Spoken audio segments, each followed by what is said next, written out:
Excited for this, great. If you are not excited for this, Even better.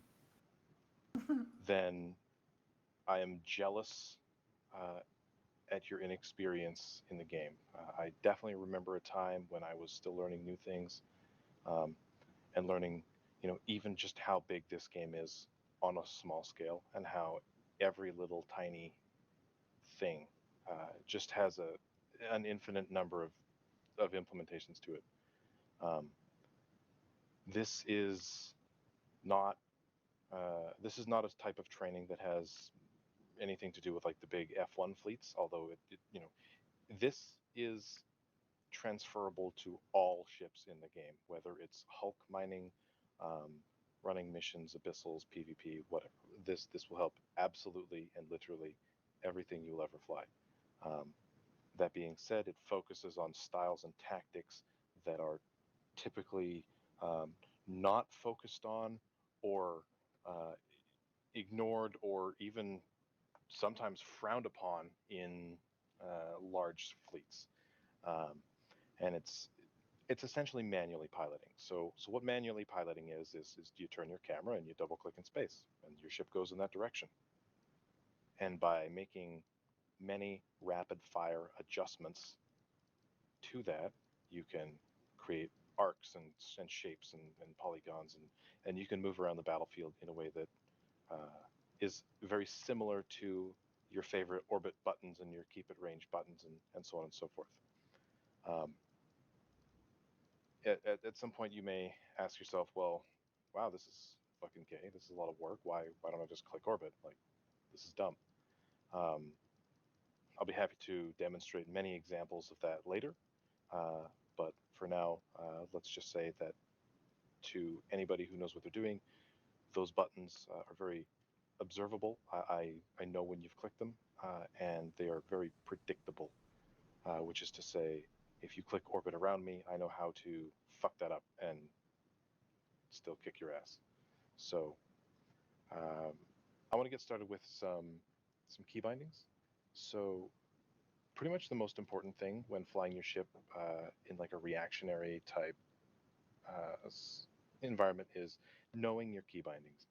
Um, the different modules that are to the right of your capacitor, those can be dragged around. Like those don't affect the ship fitting.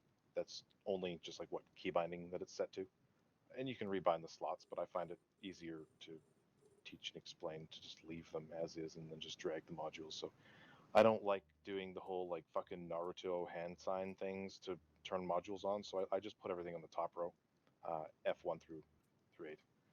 Um, so there's a few different ways to overheat stuff, which I'll get into in just a second. The most important module on every ship you're ever going to fly, if it has one, is the prop mod, which is short for propulsion module, afterburners, micro warp drives, that type of thing. Um, Pretty much anything you're ever going to fly, from frigates to battleships, is going to have one. Um, you get out of position, you get picked off. You go to the wrong place, you get picked off. Your position and your um, maneuverability is probably one of the most, if not the most important thing in the game. You fall behind, you're going to get picked off. You go too far ahead, you're going to get picked off. So if you are flying with a bunch of scrubs that have shit skills, and FC says align sun, and you find yourself hundreds of kilometers in front of everyone because your micro drive goes faster, you fucked up. Ignore the Newton local. Um, so being able to turn that on and turn that off extremely rapidly and extremely controllably is very important. So I recommend from now on, just in your Eve life, to keep your micro warp drive on the same button, whether it's F1, F4, F9, insert, delete, spacebar, whatever you want to make it, keep it there. Eventually, and depending on how often you play with it, uh, it will become second nature. You can be, you know, you can be taking a drink, you can be, scratching your eyeball, you can be petting the cat, whatever. You see a hostile decloak right beside you. It is not measured in kilometers, it's measured in meters. You're like, oh fuck. You can almost close your eyes and turn your micro drive on. You're not going to miss that button. So it's that muscle memory, that hand-eye coordination that we're building as well. So if you realize, like, even in a big fleet, like, let's say, Nope. ignore the nudes. He's been here for a little bit. So even if you're like anchored, you're a Logi and you're anchored up on the Logi FC, and you start getting primaried. Well, if the FC didn't call for micro drives or prop mods, and you're getting shot at, and you're like, well, if I go faster, I'll mitigate damage, and you just instantly turn your micro drive on. That's provided there's not bombs present and micro blooming things, but you're just going to be able to instantly also mitigate that damage. So arrange your modules in such a way that without using your mouse, you can turn your buttons on. So some people really, really, really love F1 as their, like, just top left. There it is, easy to pick. Like, literally, close your eyes, feel your keyboard. There, it's the first button. It's escape and then go juice. Um, I personally use F4 just because of I'm old school and haven't bothered to change. But if you're not used to anything yet, F1 is a pretty great spot for mic warp drive. And then kind of just hover your left hand over the F1 through 4 keys, uh, or whatever you want to set it as. You could set it as ZXCV 1 2 3 4 whatever. Um, and the same goes for the other modules. So I've got different stages of the modules that I use. So I've got my prop mod is always on the same button. My guns are always on a different button, and they're always on the same button. So if I'm in a Dreadnought or a Cinnable or an Interceptor, my guns are always my F1 key. And then I've got my primary utility and my secondary utility, which is like on F2 and 3 respectively. So in an Interceptor, my Warp Disruptor would always be F2. In a Cinnable, my Warp Disruptor would be F2. In a Scimitar would be a bad example since I got so many rippers, but like if I'm in a sniper ship, my tracking computer or sensor booster would be my primary, if that's the only thing I have to use, right? So it's sort of like guns have a dedicated spot, prop mod has a dedicated spot, and then the utility. And the same thing goes for overheating. If something decloaks beside you and you want to fucking get the hell away from it, shift F1 overheats, F1 turns it on, and then double click, and you won't even get caught. They'll be like, well, what the fuck? This person was paying attention. How come that never happens to me? So there are 5 ways that you can overheat modules in this game, and I'm going to go through them, and I'll go through what I think is the easiest and best to the worst. The best in this case isn't the easiest, but it is the best, and that is a keyboard shortcut. If your eyes are focused on ranges and your eyes are focused on looking at the battlefield, you're zooming out, you're zooming in, you're launching drones, you're broadcasting for reps, you're doing whatever, it's important that your other hand and your other half of your brain can do the things that you want your ship to do, such as overheat your micro drive. So shift F1 by default would overheat the F1 slot. Tap F1 again after you've let go of shift to run it. That is the best. It's not the easiest, but it's the best. The second is the easiest and still very good. If you hold shift and you click anywhere on a module, it'll overheat it. You don't have to aim for that little bullshit green light at the top. No, fuck that. You're never going to hit that if your heart rate is accelerated, if you're in combat. Never, never, never, never, never. Don't even try. That's dumb. Just shift click anywhere on the module. That's not the best because it uses your mouse, but it is quick and it's easy and it's reliable. So it's still the second best. The third way is the little green light over top of it that turns on the overload. So you can just click that. Some modules overheat, some don't. If you're not sure, always double check before you overheat what the overheat bonus is. For example, like long range guns, like artillery, typically like railguns, artillery, that type of thing. Usually when you overheat it, it overheats the cycle time. Whereas your short range guns, when you overheat it, it increases damage. So if you learn one and transpose it to the other, it may give you adverse effects on the battlefield. You're like, oh, well, Overheating this changes nothing. I don't need to waste heat. The three sections between your structure and your structure, health bar, and your capacitor are your heat indicators. The higher your heat is, the more likely you are to take heat damage. You can overheat single cycles and sometimes not take any heat damage. It's chance based. So sometimes you won't take heat damage, period. But the higher your heat level, the higher that chance is, to which it's almost guaranteed to take heat damage at the higher levels. The fourth way, which is super shit to overheat, is you can right click on the modules and you can just click overload, turn on overload. And the fifth way is you can overload the rack, which is the little 1, 2, and 3 ticky buttons to the right of the capacitor, which, again, if you don't know what you're doing, could have very adverse effects on what you're doing. So that's it for heat. I want to focus on overview now a little bit. So make sure on your overview, and I'm going to walk through this in case you don't, we want to have velocity on your overview. That's super fucking important. So how you add it if you don't have it is go into your overview settings, which is the little, I call it the burger button because it looks like a burger with a bunch of like layers and buns and whatever. Top left of your overview, click the burger button, go to open overview settings, go into columns. Now these columns, you can drag these, like the distance and type, and you can drag those up and down, and that affects how they get sorted left or right. So if you think a certain bit of information is more important or less important, or if you want to put your overview on the other side of your screen, but you want to have it like mirrored, you can do all that kinds of stuff by arranging them, by dragging them up and down. But your velocity is check marked. You should have like distance, name, type already. Those are also very important. Don't go without those if you think you are special and don't need those. You're wrong. The other one that's really handy to have that I like to also include is alliance.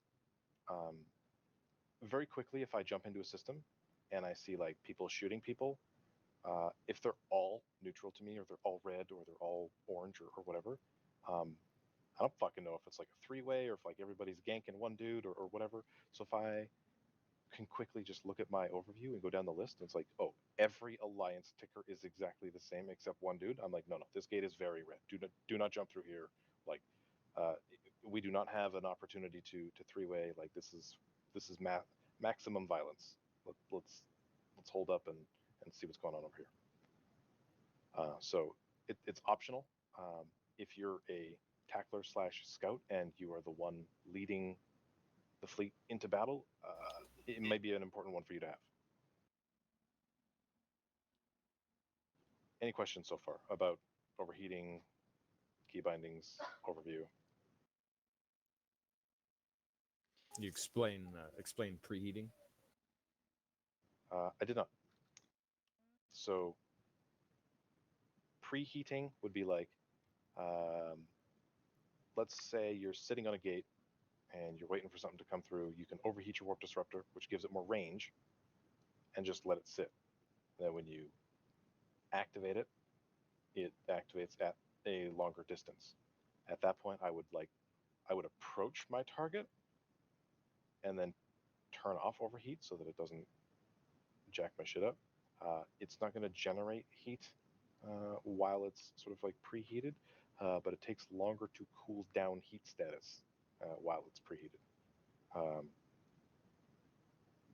While your module is cycling, if you're, you may think, how the fuck would you notice this? But we'll get to that in a sec. If you're like, oh, I'm about to lose point because I'm like flying really far away or whatever, while your module is cycling, you can shift F1 to overheat it. You can right click overheat it. You can shift click on it to overheat it. You don't have to turn it off. It'll start blinking. Next time it cycles, it will cycle in a overheated state. So then if you're like, oh, I actually don't want it to be overheated next cycle, you can do that again to stop it so that when it cycles next time, it'll just keep running as normal. I had a question about your overview. Mhm. So for your overview, you can put the columns in order. How do you suggest ordering them? So do you do like distance first, type, name, velocity? What do you like to order it vertically by, as well as how do you like to order them across? So I always sort my overview by distance.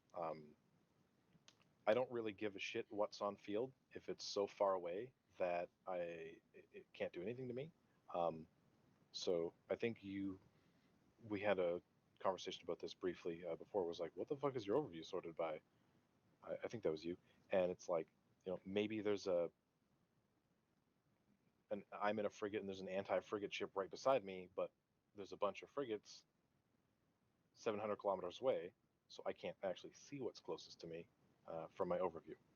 So I always sort by distance, closest at the top. Um, it's preference. You do whatever you want, but that's what I like to do because closer it is to me, the more dangerous it is to me. Period. Typically. Um, as for what I have icon on. It's a pretty good indicator of, look for the little triangles and kill them first. Distance, name, type, velocity, and alliance. Those are what I use. And I make sure that my overview is dragged wide enough that there is about, if you take the icon column, so like the icon of like the Nidhogger over there, or the jump gates or the stargates or whatever, about 1.5 of those wide is just dead space on the right hand side of my overview. Like literally blank space where no information can spawn. And I do that so that we can have symbols show up. So when I'm getting warp disrupted, I can see up there who's doing it, and it doesn't overlap my information that I might care about. That's really the key to the blank space on the side is not covering up anything that I might want to see. Just for shits and giggles, I will target you guys, and I will throw a screenshot up in Discord as to what I'm looking at here.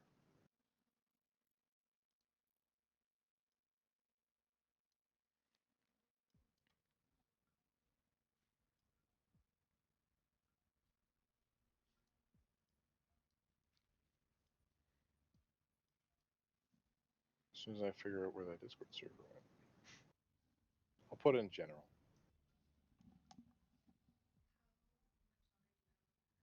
Oh wow, wow, what's up?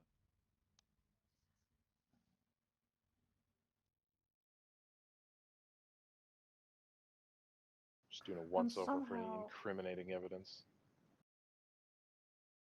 I'm somehow missing people from my overview. For instance, Veda. I think I know why, and we can fix that after. As long as you can see Sin for now. Sure. I think I know why as well, but I don't know how to fix it. Sure. So that's kind of how I have my overview set up. There's a little gap on the far right.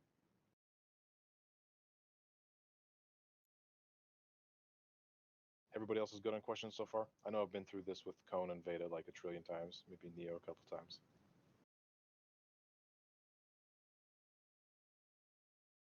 Khan's not here.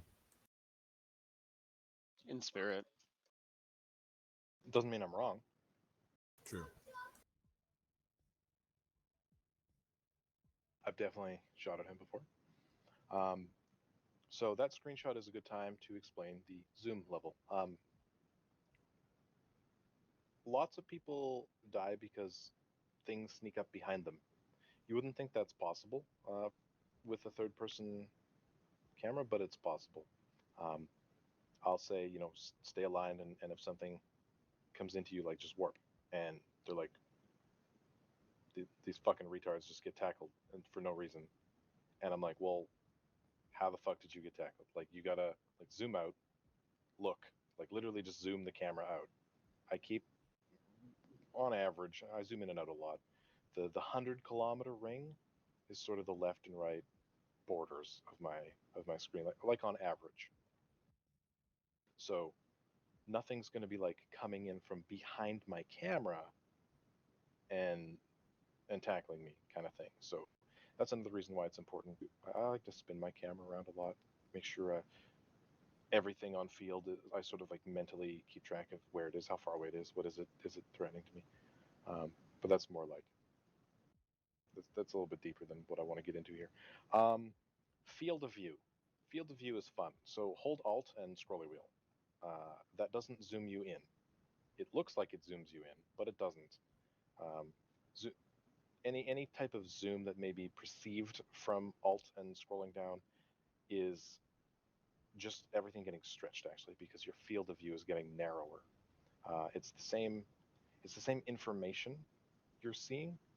It's just a sliver of it, which again has the side effect of appearing like zoom. So I personally recommend always, always, always maximum field of view. So you can hold Alt and just scroll up, like absolute maximum field of view. That way, as you're sort of like zooming in and out, articulating your camera really quickly, you're not missing extra details that you should be. And it moves the camera slower, so less chance of like motion sickness and that bullshit.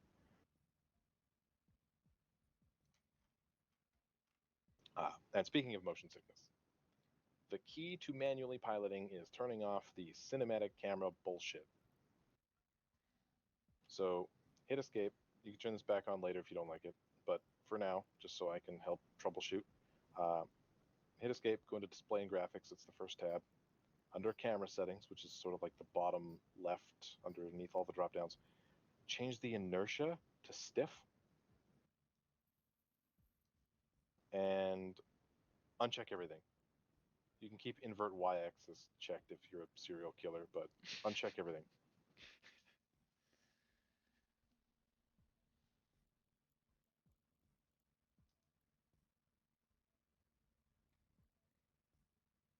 I have an inverted zoom direction. What does that make me? You have what? I have inverted zoom direction. Not y-axis. You're also a serial killer. Congratulations. Not quite yet.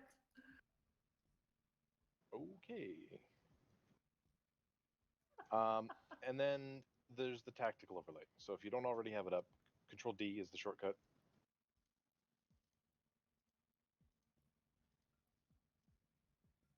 It gives a really good indication of like who's doing what. If you have things targeted, you can see like big arrows pointing the direction they're pointing. Very important for manually tracking. So when I try to like snipe you and hit you and kill you in one shot, I want to make sure that my arrow goes the same direction as your arrow. That's manually tracking, by the way. That's it. Manually piloting is a little bit trickier. So we're just about ready to start flying around. I just got a couple more things to talk about. Hopefully I'm not putting anybody to sleep quite yet. Some more keyboard shortcuts I want to go over. By now, it is extremely likely everybody knows that you can control click on things to target things. Did you know that you could control shift click on things to untarget them? So go ahead and try that now and untarget my hurricane.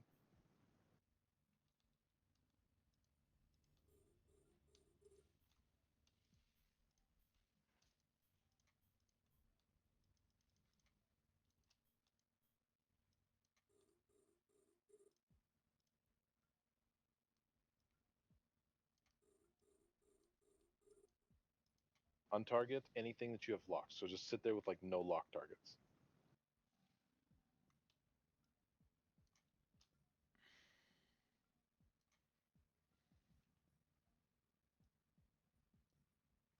Perfect. So you can also hold down control, zoom out a little bit, hold down control, and you can drag a box around everything on field. Try that now. And that'll lock up me and everybody else up to as many targets as you can lock. I do this when I'm hunting drones. If I go and tackle something that's got some drones that I want to shoot, I can instantly target all other drones and them.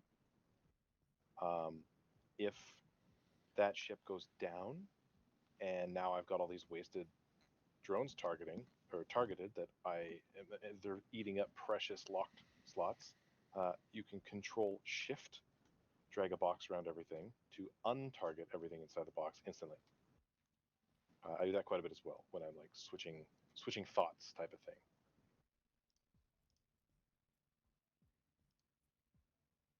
Another super thing that's important is Alt click, or the look at button. Alt click is a shortcut. So Alt click on my Hurricane so that you're looking at it.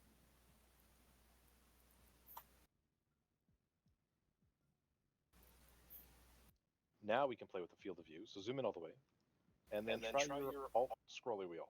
So Alt scrolly wheel in. Neo. Your mic's loud. It is all buttons probably like the things that I'm telling him to do. Definitely is. So eeny, meeny, miny, husk. What do my guns look like? Can you see them?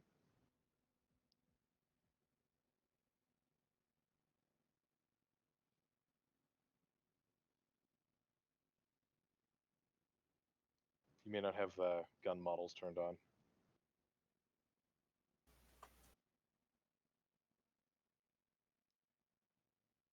Can you see any guns on Sin's Hurricane? Yeah. It kind of Gatling cannons. yeah, elongated. Kind of Do they look like they're spinning, or are they stationary? Yeah, they're spinning. spinning. Spinning? Okay, so for Minmatar, spinning equals autocannons. Just like that, 100%. If it's spinning, it's autocannons.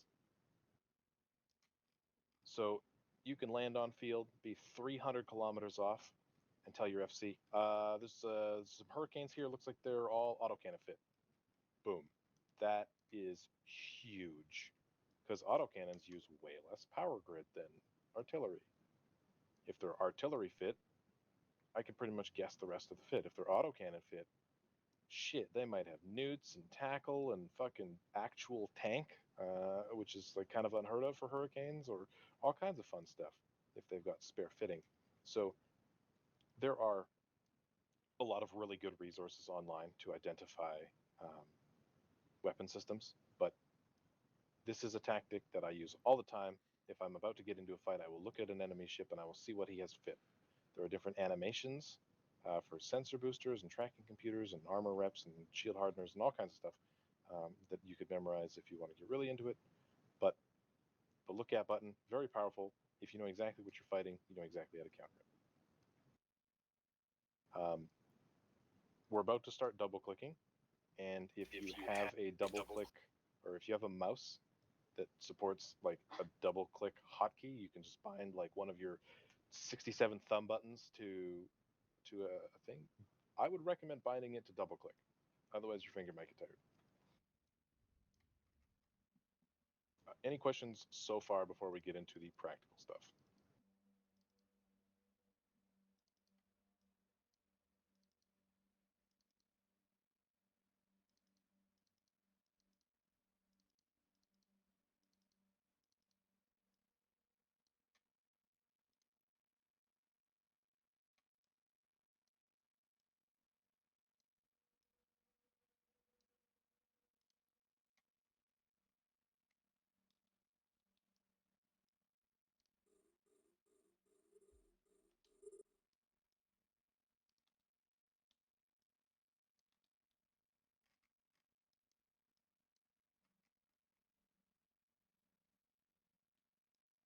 No questions. Okay, let me just grab a drink here.